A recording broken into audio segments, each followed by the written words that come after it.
9 मई के वाक़यात को पूरे पाकिस्तान में शायद ही कोई शख्स होगा जिसको कहे कि ये 9 मई बिल्कुल सही हुआ था। 9 मई को दिफ़ा करना किसी के लिए भी मुमकिन नहीं है। गलत काम हुआ था, उसको गलत ही कहना पड़ेगा। लेकिन पाकिस्तान तहरीक-ए-इंसाफ़ के बाज़ लोग जो माज़ी के अंदर उनका बयानिया था, या 10 अप्रैल 2022 के बाद की या 27 मार्च 2022 के बाद की जिस तरीके से पाकिस्तान में तर्ज़ सियासत को अपनाया गया था, उसके बाद जब अब उनके बयानात अब देखें तो आपस में उनका मुवाजना करना बड़ा ही मुश्किल है, और उसको जस्टिफ़ाई करना भी बाज़ सूरतों में बड़ा ही मुश्किल होता है। इनके ऊपर, बाज़ों के ऊपर मुश्किल आई है, और मैं ये नहीं कहूँगा कि सारों के साथ हमदर्दी नहीं करनी चाहिए, बहुतों के साथ हमदर्दी करनी चाहिए। क्योंकि आप किसी को 15-20 रोज़ कैद तन्हाई दे दें, पकड़ के किसी को भी बंद कर दें, तो वो मेरा नहीं ख्याल है कि हफ़्ता 10 दिन से ज़्यादा उस वज़न को उठा सकेगा।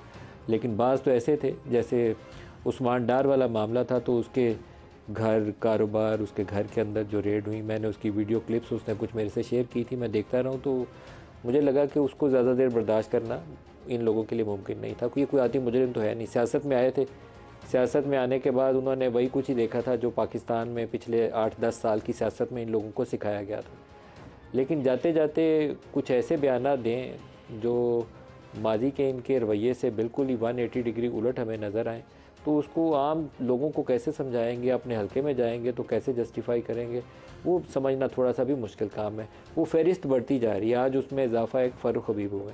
फ़ारूक हबीब ने प्रेस कॉन्फ्रेंस में कम वेश वैसी ही बातें की जो हम पिछले 2-3 हफ्तों के साथ पाकिस्तान तहरीक इंसाफ छोड़ के जाने वालों की ज़बानी सुन रहे हैं।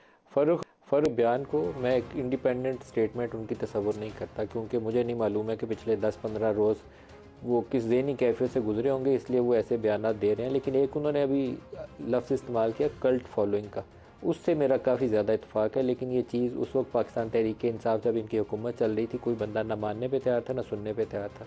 27 मार्च 2022 के बाद का जो बयानिया था कि वो जनरल बाजवा मीर जाफ़र मीर सादक हो गया और इमरान खान सबसे अच्छा पाकिस्तान बचाने आया था, जिसको अमेरिका की माँ पे इसने साजिश करके गिरा दिया, इसलिए पाकिस्तान तबाह हो गया।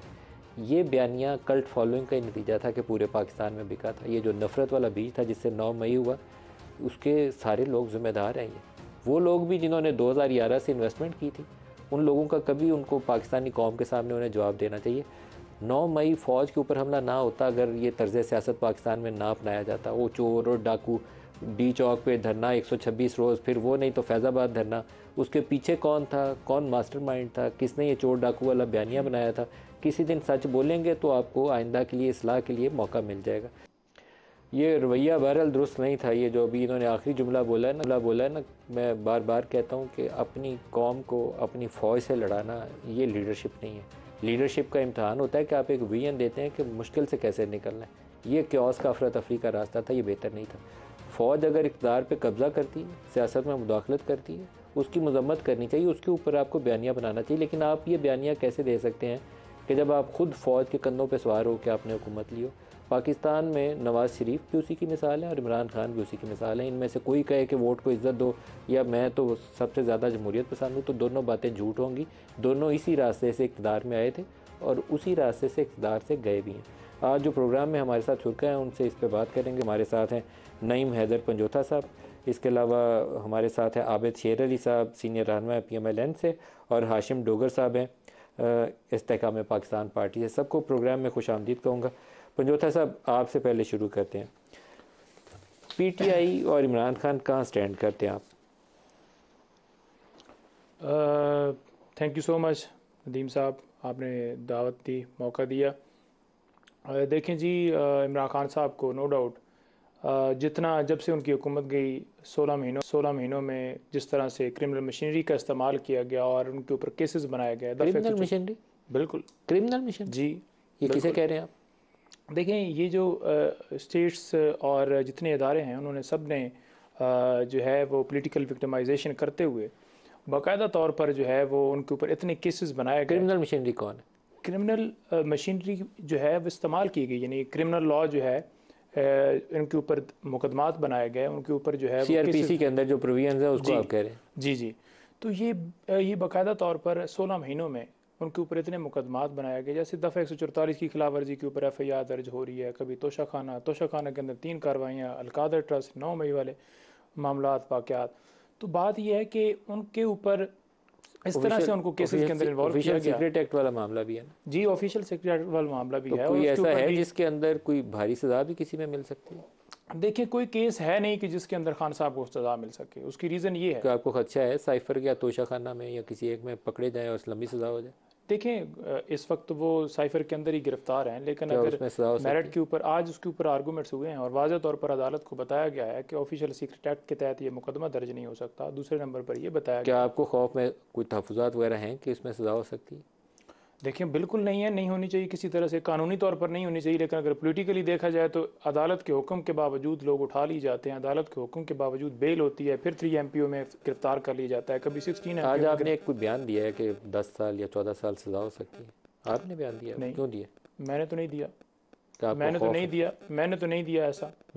देखें, मैंने जो ट्वीट्स आज किए वो मैंने इस हवाले से ट्वीट्स किए थे कि जो ये मुकदमा बना रहे हैं उसके मुताबिक ये आज प्रोसिक्यूटर ने भी बाकायदा तौर पर ये कहा कि आज 14 साल सज़ा बनती है और इसके तहत जो है उम्र कैद भी सज़ा हो सकती है।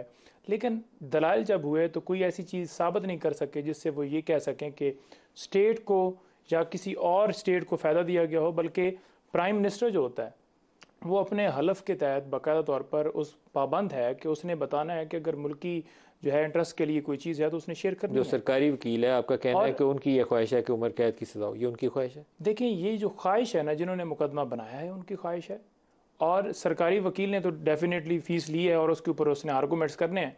लेकिन बात ये है कि ये जो मुकदमा दर्ज किया गया है ये ऑफिशियल सीक्रेट एक्ट का मुकदमा बनता नहीं था। दूसरे नंबर पर बनता या नहीं बड़ा बनता, लेकिन आपको तो उसी चीज़ का अब सामना है ना, वो तो अब सामने तो केस वही है, ऑफिशियल सीक्रेट एक्ट का, देखें या तोशा खाना का, या फिर तीसरा वो तोशा अलकादर वाला। खाना के अंदर तो देखें एक केस के अंदर सस्पेंशन हो गई है और अभी नैब के अंदर वो तोशा खाना वाला मामला पेंडिंग है, या एक FIR भी दर्ज की गई है। वो तो गिनते जाएं तो आपको मुकदमात मिलते ही जाएंगे। लेकिन बात यह है ना कि क्या इस साइफर से किसी और मुल्क को कैसे फ़ायदा हो? बाहर से एक धमकी मिलती है और उस धमकी की सूरत में हम रेजोल्यूशन भी दूसरे दिन ले आते हैं और फिर उसे वज़ीर आज़म को हटा के फिर उसके ऊपर FIR भी दर्ज कर दी जाती है और उसे जेल में डाल दिया जाता है। और फिर हम कहते हैं जी कि ये लें जी, नेशनल हीरो हमारे जो हैं वो हमने अंदर भी डाल दिया, आपने तो सिर्फ ये कहा था कि वज़ीर आज़म को हटाना है, और हमने उसके ऊपर FIR भी दर्ज कर दी है और अंदर भी डाल दिया है।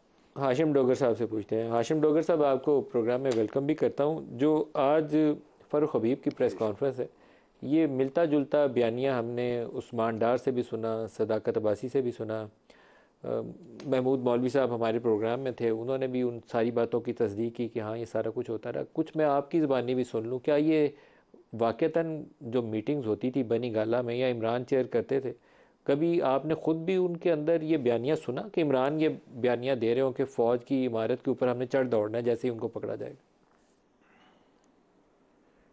बिस्मिल्लाहिर्रहमानिर्रहीम। बहुत शुक्रिया मलिक साहब। देखें, एक तो पहली बात ये है कि मेरी कोई इतनी कुर्बत नहीं रही। जब मैं रिटायर होके आया तो वो साल मैं तो ज़्यादा हल्के में रहा, और बल्कि जब मैं मिनिस्टर भी था तो मैं एक बड़ी इनसिग्निफिकेंट है तो खैर वो बहुत अहमियत वाली जिसको हम लोग नहीं समझते, पॉपुलेशन वेलफेयर का मैं वज़ीर था। तो मैं तकरीबन 4 साल तो मैं गया ही नहीं ज़मान पार्क, ना कभी बुलाया गया और ना ही मैं कभी गया। और मैंने अलबत्ता मीटिंग्स अटेंड करना शुरू की जब मैं वज़ीर दाखिला बना टुवर्ड्स दी एंड, कोई 3 साढ़े 3 माह।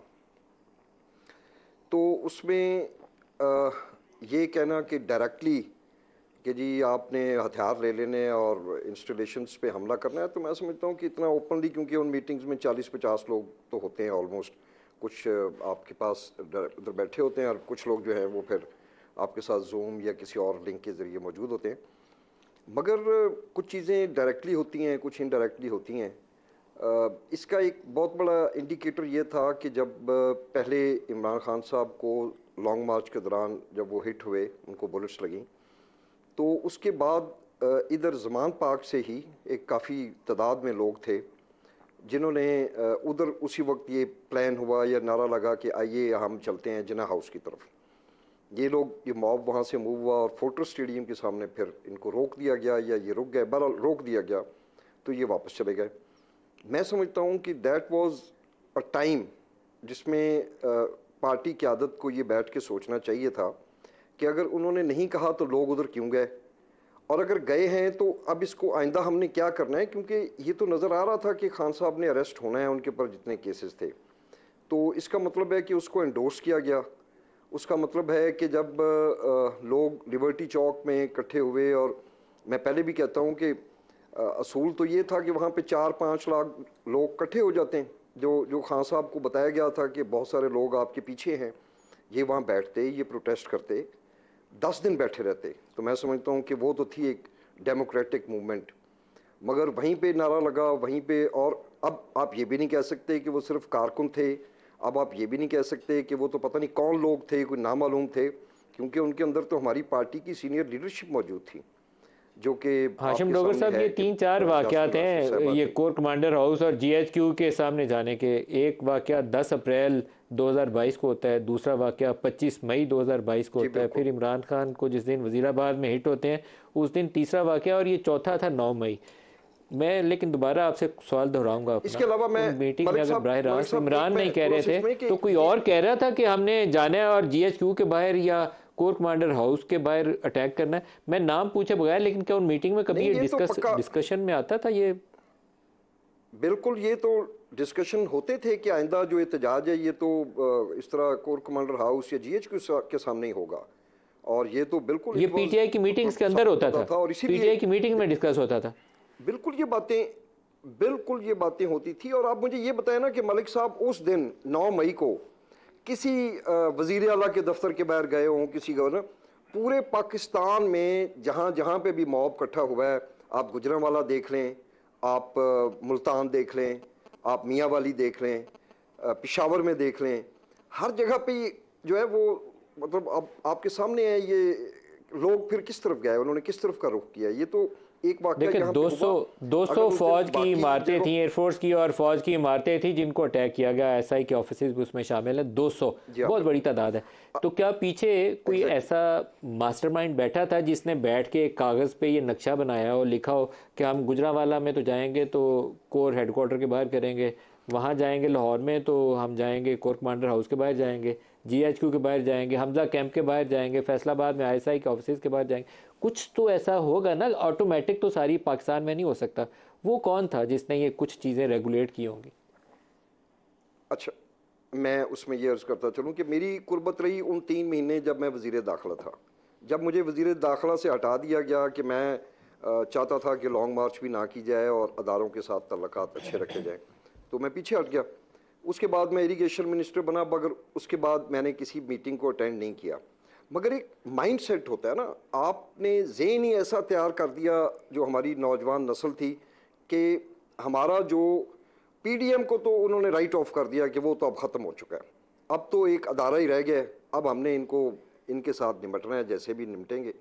तो उसके बाद तो फिर कोई आगे ताकत नहीं रह जाएगी कि हमें, यानी अब इन सारी बात क्या है, इनका मतलब तो यही है कि अगर मैं हूँ, मैं अपने बच्चों को सारा दिन ये बताऊँ एक ख़ास किसी शख्स का नाम लेके कि ये हमारा दुश्मन है, ये, तो फिर मुझे उसको अल्टीमेटली कहने की ज़रूरत नहीं है कि जाएं और आप इसको कुछ कर दें, वो फिर खुद ही कर देंगे।